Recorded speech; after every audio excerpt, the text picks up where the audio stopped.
tal? ¿Cómo está? Muy buenas noches. Un placer saludarle. Bienvenido a Conclusiones. Le saluda Fernando del Rincón. El día de hoy vamos a hablar de tres temas. Primero, un desarrollo que pues ha sorprendido a muchos y que nos tiene a muchos en expectativa. ¿Qué es lo que va a pasar después de que Justin Trudeau, de Canadá, informara que tiene datos que hablan de que el avión de la aerolínea ucraniana fue derribado por misiles o misil iraní? Por eso también ahí la posición de no entregar las cajas negras, muchos dicen, no vamos a entregar las cajas negras. ¿Por qué? Porque ahí estaría la evidencia. Y entonces, dentro de los pasajeros que desgraciadamente fallecieron, había muchos canadienses. Y si este avión fue derribado por error o por lo que sea, ¿cuál va a ser la postura de Canadá en torno a esto? ¿Y qué es lo que va a hacer la comunidad internacional? Porque finalmente, fíjese usted la ironía, hubo un ataque con misiles en contra de bases en donde se encontrarían soldados estadounidenses. No hubo una sola baja. No hubo baja de soldados estadounidenses. No hubo baja de soldados iraquíes. Pero sí de más de 170 civiles a bordo de un avión derribado por un misil iraní. Ese es el primer escenario que le voy a plantear. Después tengo entrevista con Juan Guaidó, reconocido como presidente encargado de Venezuela por más de 50 países, presidente de la Asamblea recién electo, retoma el poder de la Asamblea Nacional, pero al mismo tiempo Juan Guaidó ha anunciado que se separa de Voluntad Popular, el partido que le dio origen precisamente no solamente a su posición como presidente de la Asamblea, sino también como presidente encargado de Venezuela, reconocido así por gran parte de la comunidad internacional, ¿no? ¿Por qué? ¿Por qué se separa? ¿Por qué se separa de Voluntad Popular? ¿Por qué esto le da más autonomía? ¿Quiere decir que antes no la tenía? ¿Y qué va a pasar? ¿Van a hacer una purga dentro de la Asamblea Nacional? Porque lo que vimos, ¿no? Estos casi 18 diputados que decidieron pasar de la oposición a una especie de apoyo, ¿no?, al oficialismo, pues es la muestra de que puede ocurrir en cualquier momento. ¿Cómo asegurarse de que esto no pase? Ya de todos los partidos, de Un Nuevo Tiempo, de Acción Democrática, de Voluntad Popular, de Primera Justicia. Y estuvieron a punto de hacerse la Asamblea Nacional. ¿Cómo controlar esto? Y de otras cosas más, por supuesto, en la entrevista que tendré con Juan Guaidó en un momento. Y por otra parte, el gobierno de Bolivia le pide a la Interpol que active una orden de detención contra el expresidente Evo Morales. Si el expresidente Evo Morales le dice a mi colega Longobardi allá en Argentina, dice, no, yo chequé con mis abogados, no hay ninguna orden de detención en mi contra en Interpol. Bueno, y entonces, ¿qué le dijeron al gobierno de Yanine Áñez, los de Interpol? Lo vamos a hablar con el ministro de Gobierno, el ministro Murillo. Esos son los tres temas, estas conclusiones, y arrancamos ahora.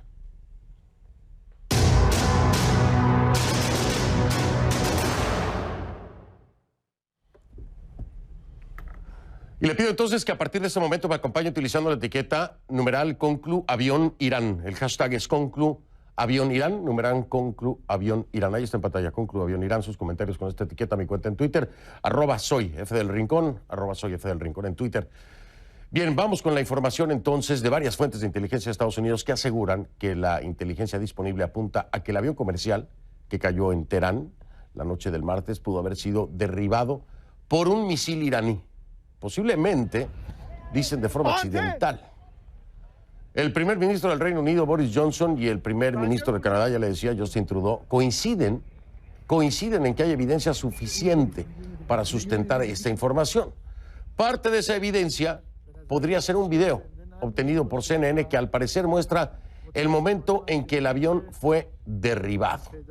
Así es. Para eso me voy hasta el Centro Mundial de Noticias en Atlanta con nuestra Kay Guerrero, que nos tiene más detalles en su reporte K.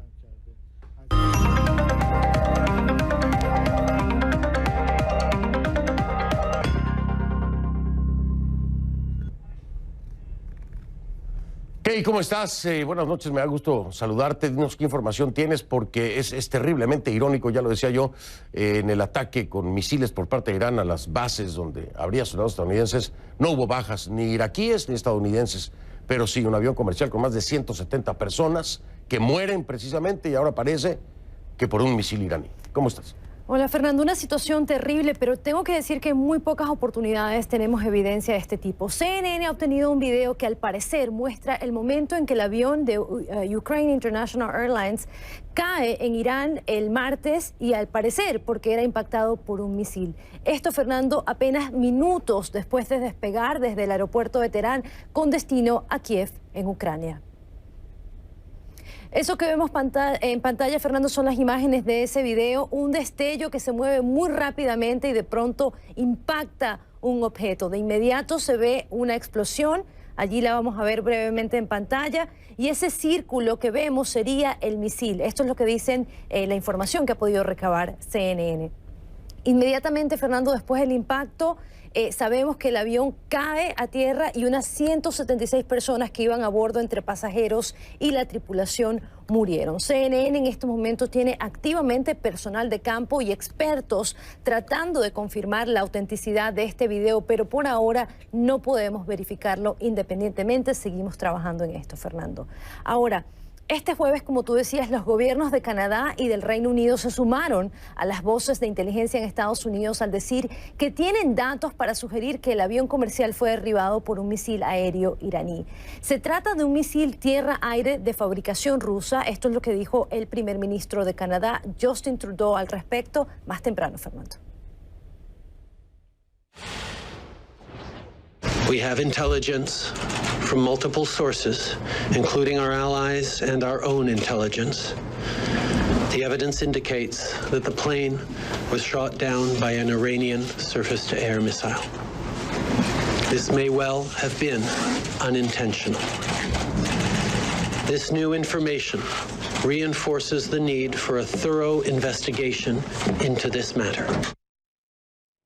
Fernando, fuentes de inteligencia de Estados Unidos también le han dicho a CNN que la teoría es que Irán derribó el avión por accidente. Han llegado a esta conclusión con base en datos recolectados por satélites y radares, e incluso dicen que en un momento pudieron identificar las señales en el radar cuando Irán estaba fijando posición sobre el avión justo antes de ser derribado. Esto fue alrededor de las 6 de la mañana, hora local, que sería, Fernando, aproximadamente unas 4 horas después de ese ataque en la base militar en Irak. Estos datos se descubrieron el miércoles, un día después del accidente, pero los analistas aquí en Estados Unidos dicen que se tomaron un día adicional para verificar toda la información y por eso está siendo divulgada apenas este día, el día de hoy. La hipótesis de expertos aeronáuticos y también militares es que este avión fue derribado porque Irán pensó que se trataba de un misil de Estados Unidos que llegaba a la capital iraní en represalia al ataque que, como te decía, tan solo 4 horas antes Teherán había llevado a cabo en contra de una base en Irak que alberga a personal militar estadounidense.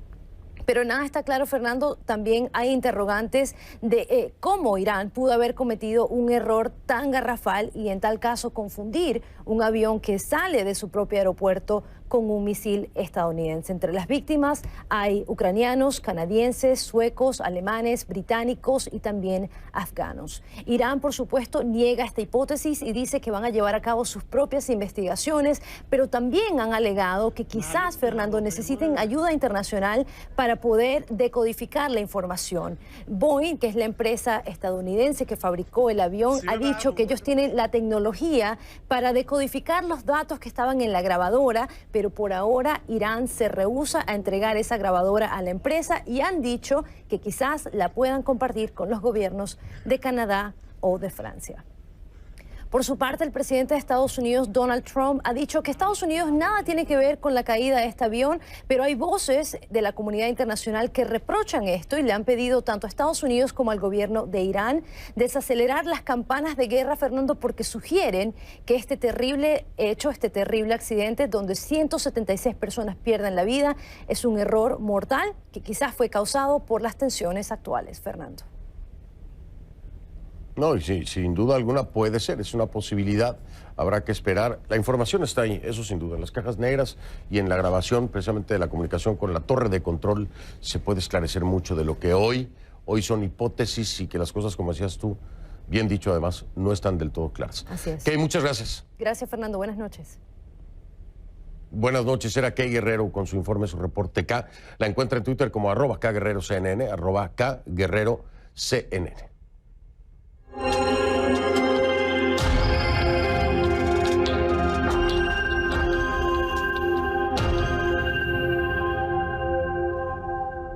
Le pido que a partir de este momento me acompañe utilizando la etiqueta numeral Conclu Guaidó VZLA de Venezuela, Conclu Guaidó VZLA. Esa es la etiqueta Conclu Guaidó VZLA. Sus comentarios en mi cuenta de Twitter, @soyfdelrincón. Juan Guaidó, que es reconocido como presidente encargado de Venezuela por más de 55 países, logró este martes pasado retomar el control de la Asamblea, pero no se la pusieron fácil. Mire lo que pasó.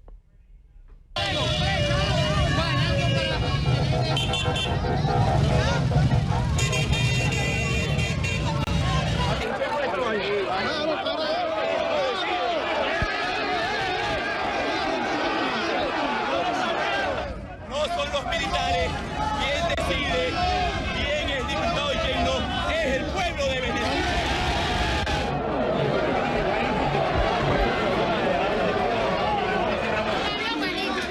Se abren las puertas del hemiciclo, se están abriendo las puertas.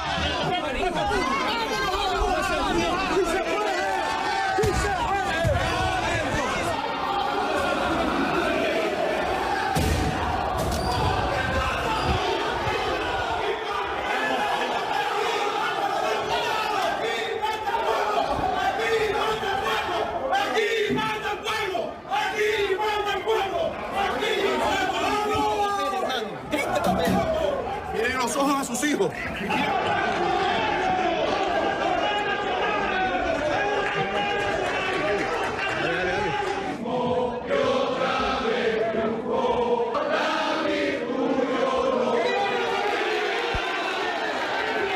El director de debate.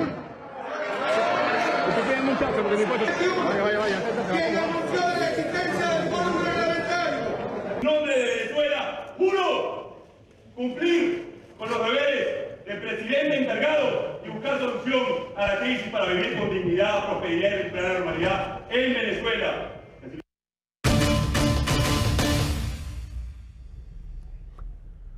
Le doy la bienvenida entonces a Juan Guaidó, presidente de la Asamblea Nacional y reconocido como presidente encargado de Venezuela por más de 50 países. Juan, buenas noches, bienvenido, gracias por la entrevista. Fernando, buenas noches, gracias a ti por la oportunidad. Gracias, un gusto saludarte. Un 2020, un 2020 que empieza sumamente complicado para los venezolanos, para los diputados en la Asamblea Nacional.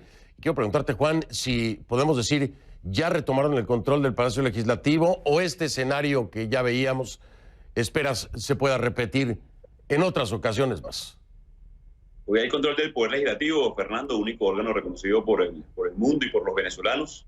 El Palacio Federal, seguramente la dictadura intentará hacerlo un punto. Vimos el martes cómo logramos acceder al Palacio Federal, también vamos a intentar seguir sesionando desde ese espacio como corresponde, pero sabemos también que la dictadura ha actuado de manera muy violenta, ha militarizado el Palacio Federal Legislativo, por lo cual incluso la sesión de instalación la tuvimos que hacer en sede alternativa el día domingo 5 de este año, pero por supuesto nuestro foco es primero atender la emergencia humanitaria, atender a nuestra gente y poder sesionar desde el Palacio como corresponde. El Palacio no solamente es el Palacio Federal, son sus diputados electos por el pueblo de Venezuela, es el trabajo que se hace en cada una de las regiones y sobre todo lo que hemos hecho para atender la emergencia y lograr buscar una solución a la crisis que estamos viviendo nosotros en nuestro país. Oye, Juan, lo que hemos visto es impresionante. Cada vez que yo pienso en Venezuela y me sorprendo por algo, digo, no creo que haya algo más que lo supere, ¿no? Y me equivoco siempre. Siempre hay algún evento, un acontecimiento que supera al anterior, que pareciera sacado de una película de ficción, porque además es bizarro lo que ocurre. Quiero referirme en este punto, Juan, al tema de estos disidentes, de estos diputados disidentes. Hay de todos los partidos. Hay de Voluntad Popular, de Acción Democrática, de Un Nuevo Tiempo, de Primero Justicia. Y pareciera que todo esto ocurre porque le permitieron ustedes el regreso a los chavistas a la Asamblea. Y desde allí es que la cosa se empezó a descarrilar. ¿Por qué permitieron el regreso, Juan? ¿Se arrepienten? ¿Se equivocaron? Fernando, ellos fueron electos en el 2015 diputados. Pudiéramos nosotros precisamente catalogar quién es y quién no cuando fue el voto popular. Yo jamás habría votado por ellos en ningún caso. En ese caso fueron 55 que se eligieron en el 2015 versus 112 de la alternativa democrática. Lo que quiero resaltar es que la mayoría de los diputados venezolanos, a pesar de haber recibido chantaje, extorsión a esta hora mientras hablamos, están tomando, por ejemplo, las tierras de la familia de uno de los diputados del estado Barinas, un estado agropecuario venezolano, pero nada de eso los detuvo. La mayoría del Parlamento se mantuvo firme, a pesar de que la dictadura no solamente trató de extorsionar, chantajear, como recordamos, Juan Requesén secuestrado, el caso de los 31 parlamentarios hoy en el exilio. Ha sido una estrategia de la dictadura de Maduro, dirigida sin duda desde Cuba, para tratar de tomar el Parlamento, cosa que no ha logrado, y como vieron también en las imágenes, no lograron tampoco en el 2020 para nosotros poder, de nuevo, aproximar soluciones a nuestra gente. Ya estamos hoy sufriendo la peor crisis migratoria de la región. Este año sí, de preservar o de tratar la dictadura de extender la agonía, tendríamos la mayor del planeta. Debemos nosotros aproximar soluciones urgentes y por eso nuestra lucha en el Parlamento y de cara a nuestra gente. Juan, pero a ver, este fenómeno del que estamos hablando, ustedes lo han planteado como un tema de corrupción, básicamente, o de soborno. De hecho, hay quienes están señalados precisamente en lo que debería ser ya una investigación a fondo, seria y profunda, por la posible complicidad en un tema de corrupción, precisamente por parte de algunos de estos diputados. Pero esto puede volver a ocurrir en cualquier momento. Ya lo decían ustedes, ¿no? Se les están comprando, así lo han planteado, así lo han puntualizado. ¿Qué van a hacer, Juan? ¿Cómo van a depurar? Porque esto fueron 18, pero la próxima vez pueden ser 20, pueden ser 30, pueden ser 50. Y quiero entender, alguna medida tiene que haber hacia el interior de la Asamblea Nacional. Ustedes deben de estar conscientes de que este fenómeno se puede repetir en cualquier momento. ¿Qué van a hacer, Juan? ¿Hay medidas o no? Sí, sin duda, Fernando. A ver, los seres humanos en general son incorruptibles. Yo quiero, insisto, destacar la valentía, por ejemplo, de Adi Valero, paciente oncológico que el 30 de diciembre entró casi inconsciente a la clínica, tratando de chantajearlo con ofertas médicas, incluso trasladarlo a otros países, y no se dejó, se mantuvo firme y lo dijo: mira, yo puedo morir, pero no, Venezuela no va a morir por mi voto.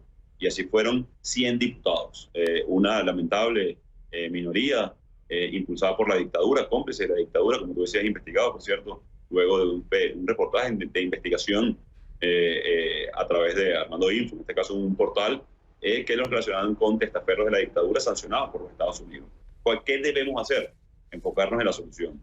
No solamente depurar el poder legislativo, sino en definitiva recuperar la democracia en Venezuela, los procesos de transparencia, de rendición de cuentas, los poderes públicos en Venezuela, hoy todos secuestrados, como tú lo sabes, si alguien lo viste, eres tú, Fernando, que de los últimos años, desde el 2014, la primera vez que nos entrevistamos fue en el 2015, luego de una huelga de hambre exigiendo elecciones libres, por cierto.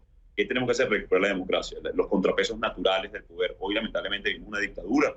No tienen ningún tipo de escrúpulos en tratar de cooptar una diputada, paciente oncológico, disputándose la vida por simplemente compromisos que no pudieron cumplir, porque nos mantuvimos firmes en todo momento defendiendo los derechos de nuestros, no solamente electores, en definitiva del país.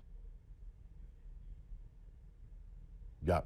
Juan, déjame marcar una pausa para regresar y hablar contigo acerca de algo que me llama mucho la atención y me sorprende.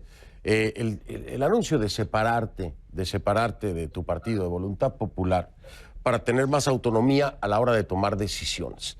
Y la pregunta primera que se me viene a la mente es, ¿entonces Juan Guaidó no tenía autonomía para tomar las decisiones? ¿De quién dependía entonces Juan Guaidó? ¿Por qué Juan Guaidó necesariamente tiene que separarse de un partido para poder ser entonces el presidente encargado que la gente avala y la comunidad internacional, más de 50 países dicen que es? ¿Cuándo Juan Guaidó entonces fue autónomo o no lo fue nunca? Todo eso hablamos, si te parece, Juan, después de la pausa. Es Juan Guaidó, me acompaña desde Venezuela, presidente de la Asamblea Nacional, reconocido como presidente encargado de Venezuela por 55 países al menos. Hago una pausa, regreso, y más adelante en este Conclusiones, la justicia boliviana detiene a la secretaria de un exministro, Evo Morales. Llevaba $100,000 en una maleta. El dinero, según la acusada, está vinculado a la empresa PDVSA, Petróleos de Venezuela. Vamos a hablar con Arturo Murillo, el ministro de Gobierno de Bolivia, también para saber qué pasa con lo que le han pedido a Interpol.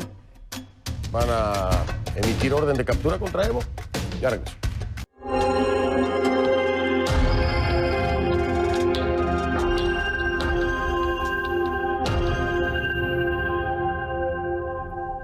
Continuamos con Juan Guaidó, presidente de la Asamblea Nacional, reconocido como presidente encargado de Venezuela por más de 55 países.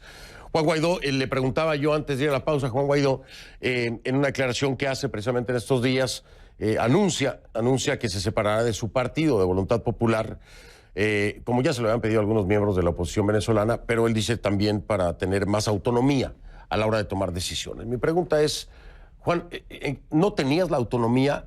Y si no la tenías, ¿por qué no tenías autonomía? Es decir, la necesidad de separarte del partido para tenerla, pues me hace preguntarme, ¿dependías de qué? ¿O por qué no eras autónomo para tomar decisiones? Sí, gracias, Fernando.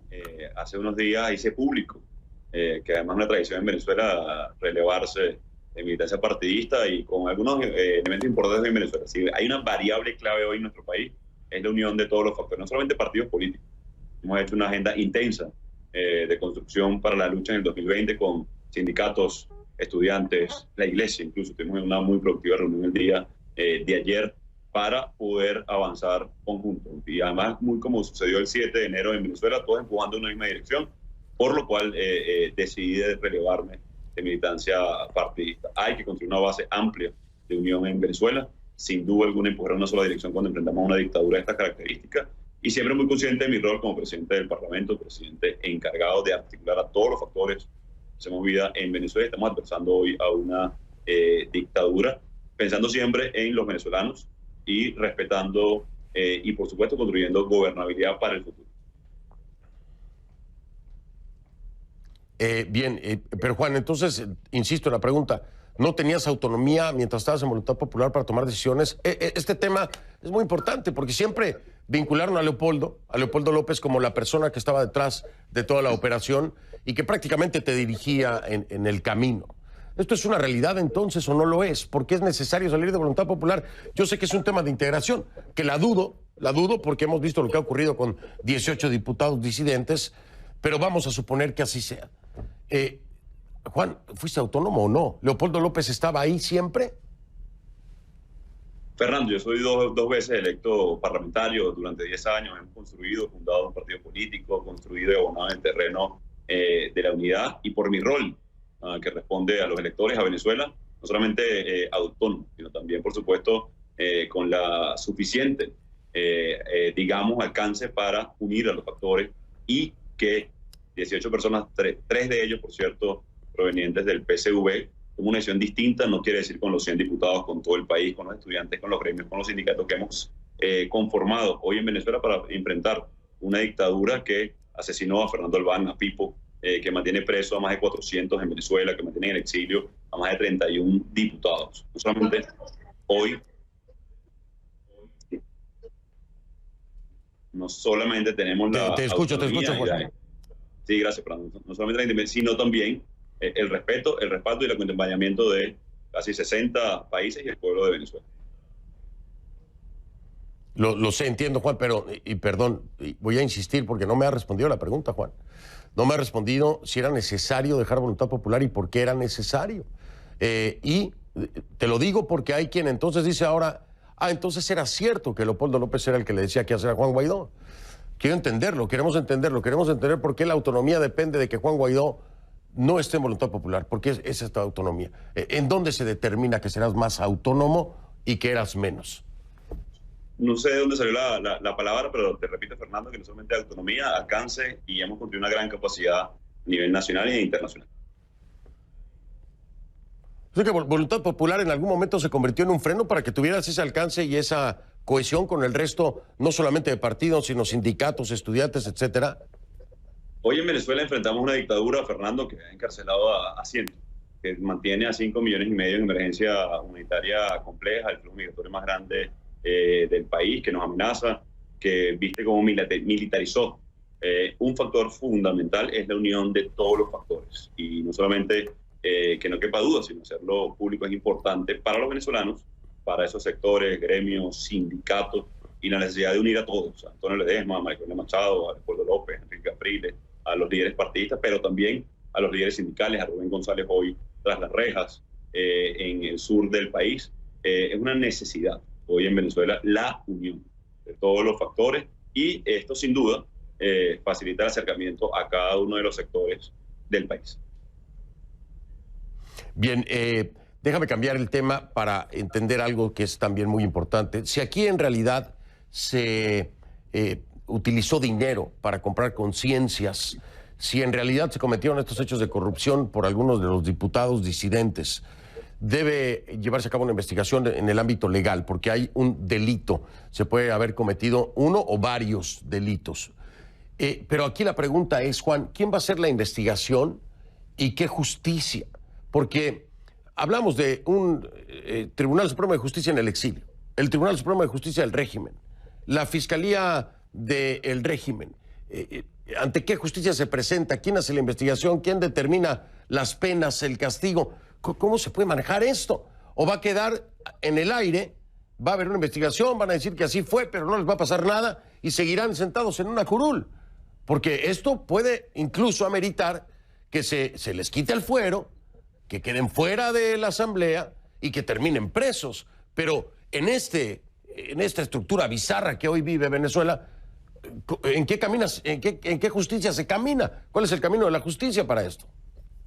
Primero la denuncia, luego los testimonios de cada uno de los diputados que recibieron ofertas indecorosas. No solamente hay chantaje y extorsión, sino también amenazas. Se hacía referencia al caso de Julio César Reyes, diputado por Barinas, o por ejemplo Lincoln Pérez también, que la guerrilla, incluso en el caso de César Cadena, fue a su casa en el estado Barinas, el diputado Luis Lipa, solamente por hablar de los que lo amenazaron directamente con respecto a sus propiedades, en este caso los de su familia. ¿Qué estamos haciendo? No solamente levantando la información, también nos comunicamos con la fiscal Luis Ortega Díaz para poder proceder en este sentido. Pero aquí la clave es el regreso de la democracia en Venezuela. Y hoy no hay poderes públicos independientes, excepto el Parlamento Nacional, el cual estamos defendiendo en contra de una dictadura para poder atender la emergencia, para poder aproximar soluciones. No solamente hay, en este caso, extorsión, chantaje, conspiración, incluso por parte de la dictadura y Nicolás Maduro Moro en este caso, sino también usurpación de funciones y algunas otras cosas muy graves en este momento, pasando amenazas de vida a algunos de los diputados. Solamente tenemos esperanza de hacer justicia. Estamos haciendo lo necesario para regresar a Venezuela a los contrapesos, porque sin democracia no va a haber instituciones hoy en Venezuela. Se va a acrecentar la emergencia humanitaria, vamos a ver a un ELN siguiendo sacando el oro de Venezuela para contrabandearlo a Colombia y financiar actividades irregulares. Vamos a ver a Hezbollah participando en Venezuela también de manera alegre y haciendo tráfico de armas, en este caso también de drogas, lavando dinero. Es urgente y el tiempo importa para los venezolanos y para la región que recuperemos la democracia y la estabilidad. Hoy en Venezuela, un país con inmensos recursos y que ha utilizado el terrorismo internacional, el caso de Hezbollah, y en la región, el caso del ELN y la disidencia de la FARC, para financiar sus actividades. Y lo hemos visto también en una controversial muestra de apoyo y de reconocimiento a la figura de Soleimani, ¿no? De figuras del chavismo que fueron precisamente a rendirle y a decirle que sería vengado. Así es, sí. Uno de los voceros del PSV diciendo que iban a vengar la muerte de Soleimani. Así es. Efectivamente lo vimos y sabemos y hemos hablado muchas veces en este programa de la presencia iraní en Venezuela. Juan, me tengo que ir y también sé que hoy nos pudimos reunir media hora porque obviamente tienes una agenda muy apretada, así nos lo solicitó el equipo y te vamos a respetar esa media hora para que puedan descansar en estas largas, complicadas, tensas y arriesgadas jornadas que se viven allá en Venezuela por parte de los parlamentarios. Juan Guaidó, el presidente de la Asamblea y presidente encargado de Venezuela, muchas gracias. Buenas noches, Juan. Gracias, Fernando. Saludos y gracias por la oportunidad. Gracias. Buenas noches. Hago una pausa, entonces regreso. Vamos a hablar de Bolivia porque el gobierno le pide a la Interpol que active una orden de detención contra el expresidente Evo Morales. Voy a hablar con Arturo Murillo, el ministro de Gobierno de Bolivia. En Estados Unidos, la Cámara de Representantes aprobó una resolución, como ya se lo había adelantado aquí, que busca impedir que el presidente Trump emprenda acciones militares contra Irán sin autorización previa del Congreso. Así que ahora el Senado tiene la palabra.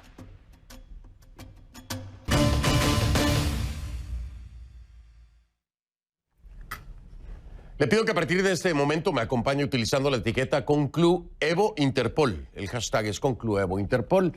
Numeral Concluevo Interpol. Sus comentarios con esta etiqueta a mi cuenta en Twitter, @soyfdelrincón. El gobierno de Bolivia le pide a la Interpol que active una orden de detención contra el expresidente Evo Morales. ¿Qué ha pasado? ¿Qué ha dicho Interpol?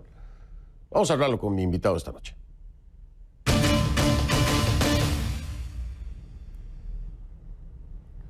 Le doy la bienvenida a Arturo Murillo, ministro de Gobierno de Bolivia. ¿Cómo está, ministro? Buenas noches, bienvenido.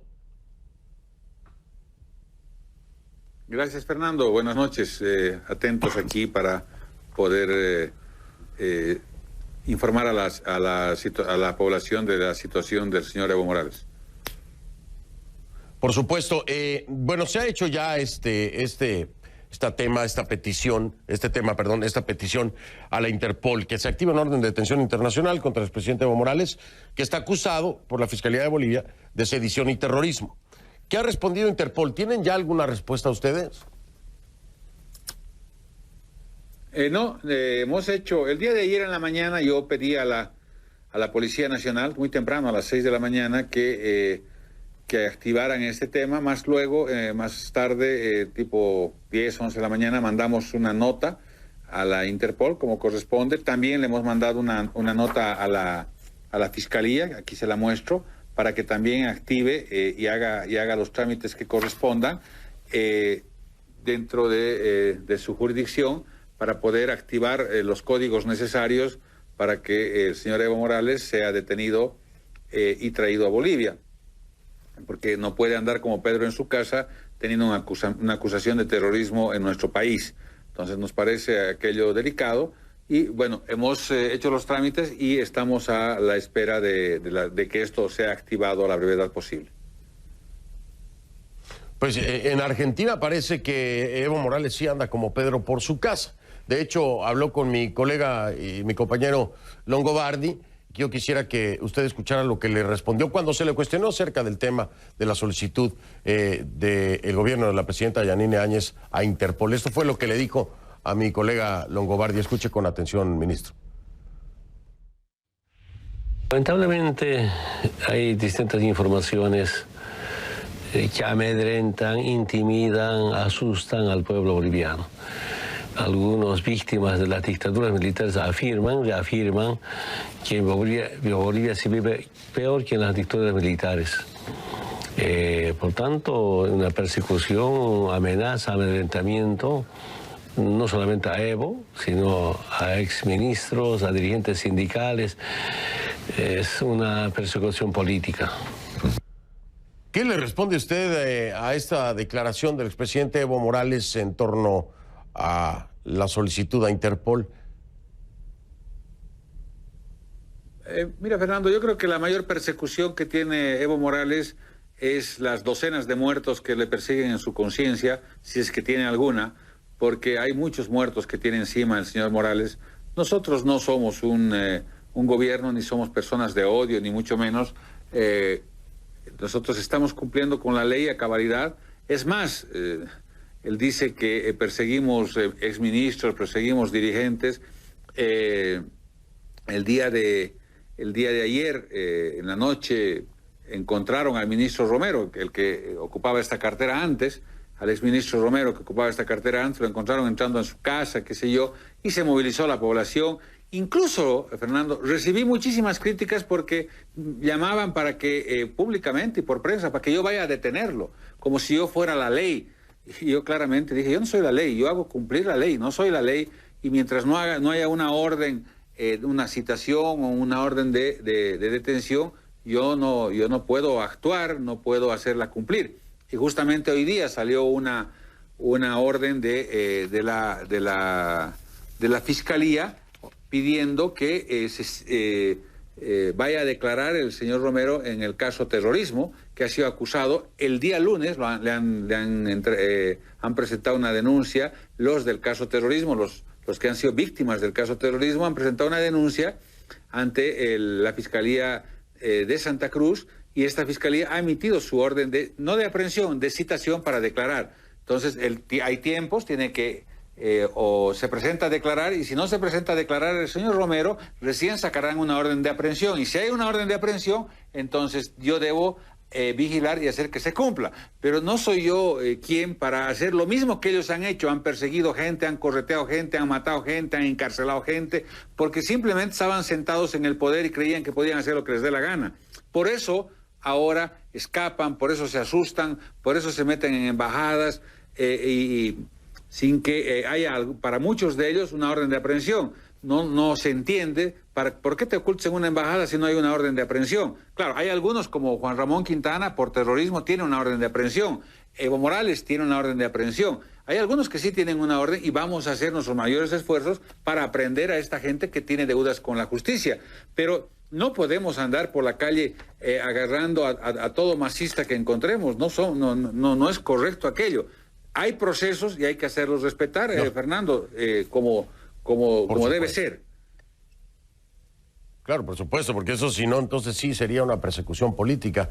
Déjame marcar una pausa, ministro Murillo, para regresar a hablar un poquito acerca de la situación con Argentina, que ya ha reconocido la propia presidenta Yanine Áñez que será muy difícil, será muy complicado que Argentina colabore, en el caso además de que Interpol acepte esta petición.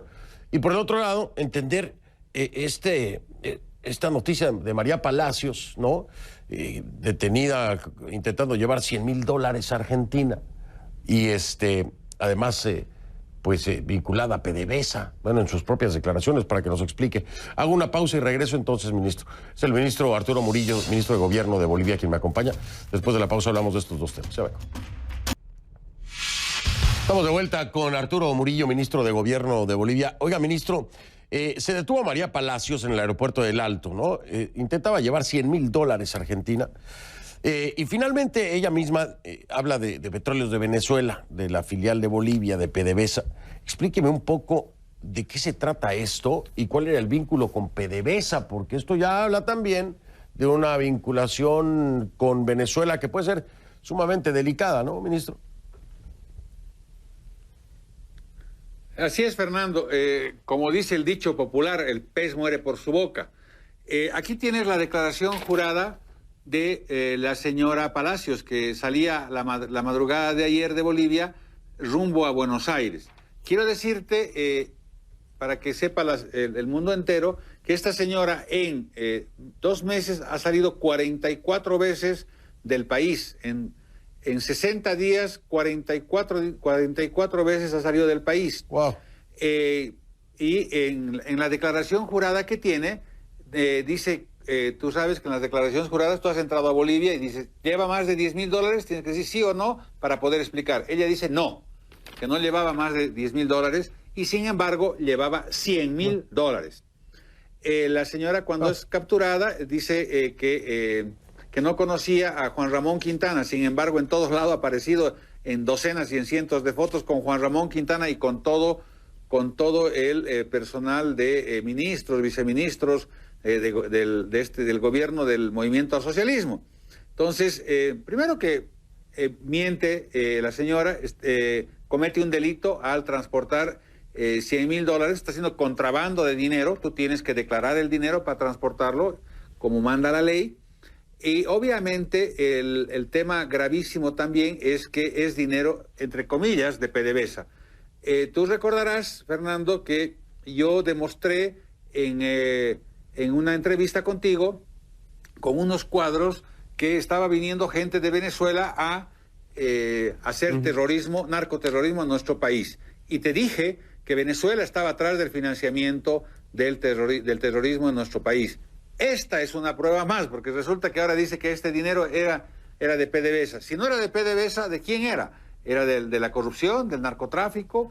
Esta señora ha hecho 44 viajes. En 44 viajes habrá movido, si ha hecho $100,000 por viaje, ha movido $4.4 millones en 44 viajes. ¿Y por qué? La coincidencia es... Sí, dime, Fernando. No, sí, termine, que ya se nos fue el tiempo, dígame, para cerrar. No quería decirte que coincidentemente el próximo fin de semana Evo Morales tiene un evento en un estadio en Buenos Aires, y obviamente estas platas son para financiar estos temas, para financiar temas políticos, para pagar gente, para mover gente, porque lamentablemente, para desgracia de Evo Morales, la última reunión que tuvo en Buenos Aires, el 29 de diciembre, que ofreció una gran concentración de 1.000 personas, fueron 20 dirigentes de Bolivia. Bueno. Fue un fracaso, tuvo que meter gente de la calle. O sea, es un político que fracasó. Perdón, ministro, que le interrumpa, Sí. me tengo que ir, pero a mí me parece que esto de Palacios pudiera ser la punta del iceberg.